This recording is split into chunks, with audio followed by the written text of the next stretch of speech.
Allez, paf, la deuxième partie. On est très nombreux là, j'ai jamais vu autant de monde en face de moi. Incroyable. Toujours avec nos chroniqueurs Isabelle Morini-Bosse, Damien Canives, Déborah Torgeman. Notre invitée aujourd'hui, Élodie Gossuin, qui sort ce bouquin. C'est génial pour toutes les mamans, pour toutes les familles, pour tous les ados, pour tous les enfants. On vous le recommande vivement. Gauthier Lebret nous a rejoint. Bonsoir. Merci d'être là. Alors Gauthier, c'est un spécialiste de la politique. On va parler de la bouille entre Nicolas Sarkozy et François Hollande. Ils se sont renvoyés la balle. C'est un coup de petites piques à droite, à gauche. Épisode. Ah, nouvel épisode, exactement ce matin. Évidemment, Jean-Michel Cohen est avec nous. On va parler de l'alimentation discount.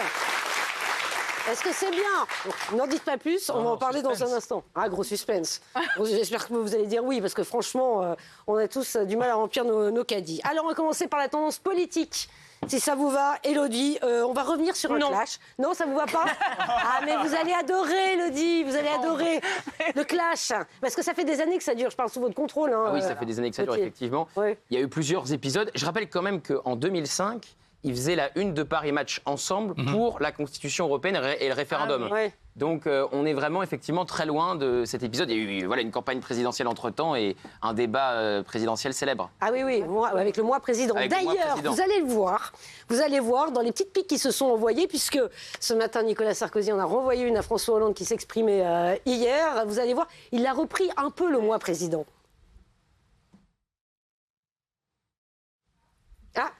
Ah, il y a un petit problème technique. Bon, me dit-on, écoutez, on va le voir. On va voir cet extrait. Il était invité Comme hier. je l'ai plusieurs fois dit, moi, président de la République, je ne m'abaisserai pas à m'en prendre à mon prédécesseur. Et je crois que là, il y a un niveau de dignité à avoir. Je comprends, hein, c'est très difficile d'être battu. C'est une douleur... parce que, donc c'est ça, c'est la blessure d'orgueil de celui qui a été battu. Ouais. Mais voilà, je ne vais pas en rajouter. Je pense que ça a été suffisamment cruel en 2010. Franchement... Vous avez vu comment il fait ça? C'est assez fin quand même. Ouais. C'est fin, hein, Gauthier. Oui, alors c'est fin. Il dit je l'attaque pas, il l'attaque quand même. Oui. Après, effectivement, il y a eu plusieurs épisodes. Parce que Nicolas Sarkozy, pourquoi il l'a fait? Parce qu'on le fait réagir à des propos rapportés dans Le Parisien, où Nicolas Sarkozy a déjeuné avec des députés Les Républicains, où il dit qu'il méprise François Hollande et où il raconte qu'à chaque fois qu'il croise François Hollande, il lui dit tiens, tu as pris 1 kilo. Au bout d'un moment, effectivement. Mais si c'est vrai.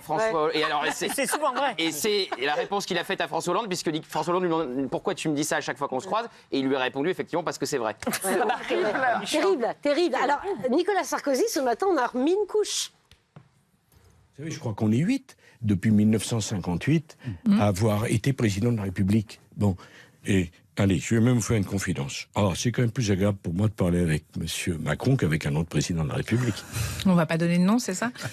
C'est une devinette, franchement. Emmanuel Macron. Bon, enfin, j'ai plus de choses à lui dire et j'ai même plus de confiance en lui. C'était ce matin chez nos confrères d'RTL, n'est-ce pas Isabelle?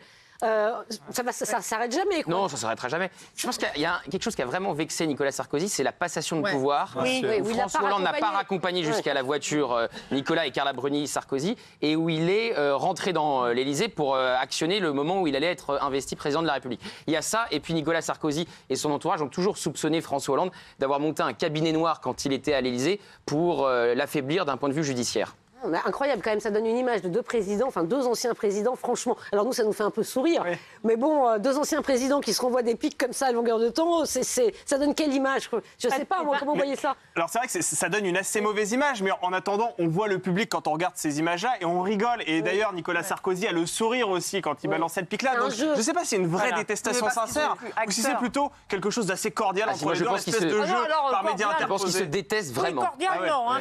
Ah, ils se détestent vraiment, Isabelle. Moi, vous y étiez ce matin, vous l'aviez vu Oui, je pense franchement que ce soit en creux ou que ce soit dans ce qui est dit, franchement, ils ne l'aiment pas, ça c'est clair. Sûr, Mais en revanche, c'est ce qu'on appelle le jeu politique. Quand on regarde les bouquins d'histoire ou de politique contemporaine, on retient, c'est vrai, les petites phrases. Et les deux, de ce point de vue-là, sont super doués pour ça, quoi qu'on en dise. Pour les fameuses punchlines. Mais c'est vrai qu'ils sont rarement d'accord sur certains points. C'est-à-dire que sur le nucléaire, ils ne sont pas d'accord. Sur le statut de l'Ukraine en Europe, mais là, c'est personnel. C'est au-delà divergences politiques, c'est personnel. D'habitude, ils arrivent au-delà du clivage partisan et eux, ils n'arrivent pas du tout à se rapprocher. Mais là, ils ne s'entendent pas, mais ils ne s'entendent pas pour de vrai, je pense. Mais il faut savoir que moi, en travaillant comme ça dans les émissions, j'ai découvert que parfois, c'était des fausses tensions. Hein. Par exemple, un Gabriel Attal et un Jordan Bardella s'adorent. Je les ai vus en train de se boire un petit kawa. Ça balance. Écoutez, Mais eux, j'ai des personnes qui se détestaient. Non, mais il y a une différence entre s'adore et se respecte. Quand vous croisez quelqu'un, vous avez beau faire un débat avec lui, si vous n'avez pas une animosité profonde et des divergences personnelles, vous êtes capable de lui serrer la main, de boire un café. Je sais que quand sur une chaîne info, il y a Mathilde Panot qui un jour qui avait refusé de serrer la main de Jordan Bardella parce qu'elle ne veut pas serrer la main du Rassemblement national, c'est quand même l'exception. C'est-à-dire que les politiques peuvent se respecter même s'ils sont en désaccord. Hors caméra. Voilà, ils se respectent devant les caméras. Après, voilà.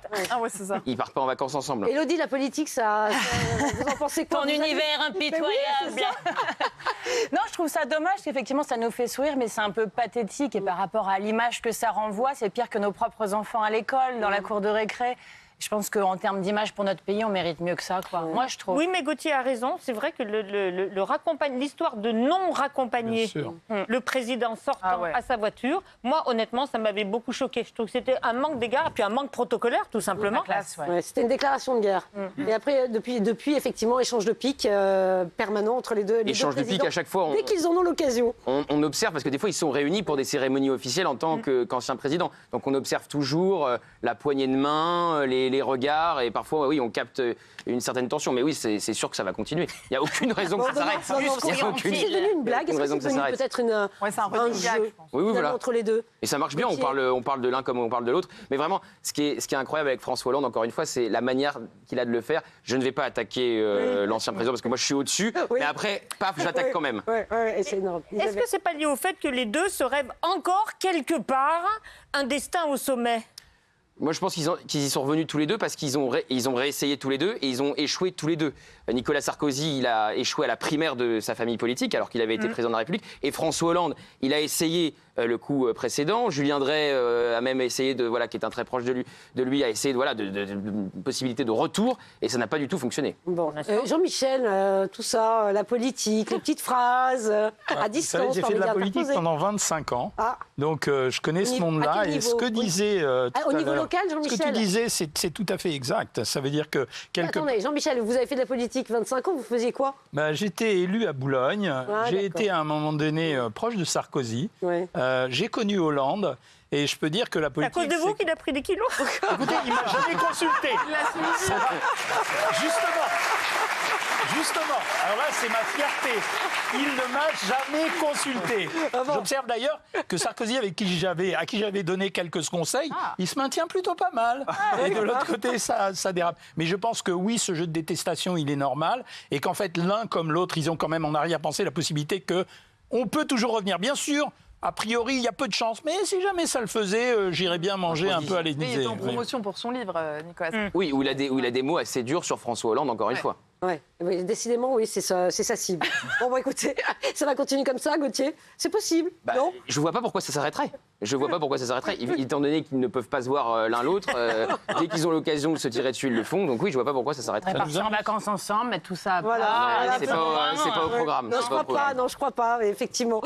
Il y a eu un film d'ailleurs il y a eu un film avec Jean Dujardin qui jouait Nicolas Sarkozy et Grégory Gadebois qui jouait François Hollande, qui s'appelait Président au pluriel et qui était assez marrant de ce point de vue-là, de cette détestation qui se roule. Et d'ailleurs, Nicolas Sarkozy avait dit en interview, Jean Dujardin, c'est moi et c'est pas François Hollande. Oui, et je préfère que ce soit Jean Dujardin qui m'interprète plutôt que Grégory Gadebois. Et encore une fois, il avait fait référence au poids de François Hollande. Comme quoi, ça l'obsède aussi. Sympa. Voilà donc pour cette séquence savoureuse. Il y en aura certainement d'autres. On va faire attention, Gauthier, vous allez regarder effectivement avec nous des petites séquences comme ça. Je reviendrai quand vous voulez pour en parler.